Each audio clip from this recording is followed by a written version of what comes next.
Hello guys, welcome back to my channel. আজকে আমাদের রান্না হচ্ছে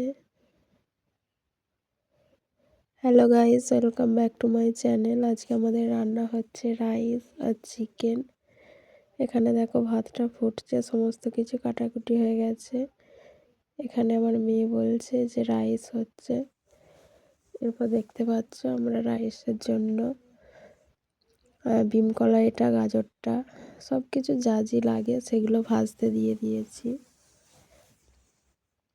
ভাজা হচ্ছে, যেহেতু আমাদের ফিস্টের দিনে বৃহস্পতিবার ছিল বলে কিছু হয়নি, সেই জন্য আজকে রবিবারে হচ্ছে। ভিডিওটা যদিও আমি সোমবারে এডিটিং করে ছাড়ছি, সেই জন্য এখানে কাজু কিশমিশটা ভাজা হচ্ছে। এরপর রাইসটা ঠিক করা হবে।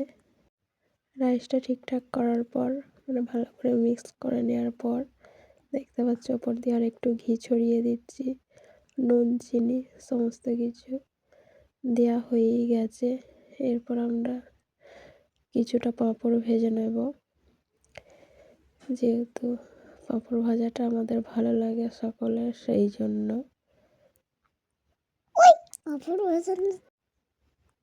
পাঁপড়টা দেখতেই পাচ্ছ ভাজা হয়ে গেছে, আমরা পাঁপড়টা তুলে নিচ্ছি। এরপর মাংসের জন্য পেঁয়াজ যা লাগবে সেইগুলো আমরা ভেজে নিচ্ছি ভালো করে।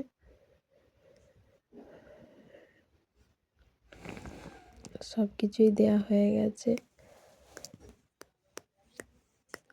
মাংসটা ভালো করে লাড়া হচ্ছে। এরপর আদা রসুনটা দেওয়া হবে, নাড়িয়ে চাড়িয়ে। এবার মশলাটা ভালো করে কষানো হবে। খাওয়া দাওয়ার পর আমি ভয়েসটা দিচ্ছি, মানে কি বলবো, খাওয়া দাওয়ার পর আমি ভয়েসটা দিচ্ছি, মানে ভয়েসটা দিতে দিতেও মাংসটা এত সুন্দর হয়েছিল, মুখে লেগে আছে। সত্যি এখনো জিভে জল চলে আসছে। সত্যি বলতে মাংসটা এত সুন্দর হয়েছিল, তোমাদেরকে আর কি বলবো। আজকে আমার গলাটা ধরে গেছে, অনেকটা ঠান্ডা লেগেছে। দেখতেই পাচ্ছ মশলা কষানো হয়ে গেছে। এরপর মাংসটা দেওয়া হয়ে গেছে, দেখতেই পাচ্ছ। এবার ভালো করে কষিয়ে নেওয়া হচ্ছে। মাংসটা যখন কষানো হচ্ছে তখন ভাবছি যে মাংসটা কখন খাবো। সত্যি মাংসটা এত সুন্দর হয়েছিল, কি আর বলবো,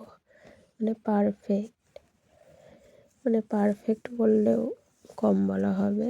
এরপর কষানোর পর ওপর থেকে দেখতেই পাচ্ছ একটু ধনেপাতা হালকা করে ছড়িয়ে দিলাম, যাতে আরও টেস্টি হয়, সেই জন্য। এরপর গ্রেভি করার জন্য মাংসটার মধ্যে জল দিয়ে দেওয়া হয়েছে। এরপর আমার ভাইঝি কষা খেয়ে দেখাচ্ছে দারুণ হয়েছে, ঝালও লাগছে, নাকও মুছছে, তার মধ্যে দেখাচ্ছে যে খুব সুন্দর হয়েছে। এরপর দেখো ফাইনাল লুক রেসিপিটার। সত্যি এইভাবে আমি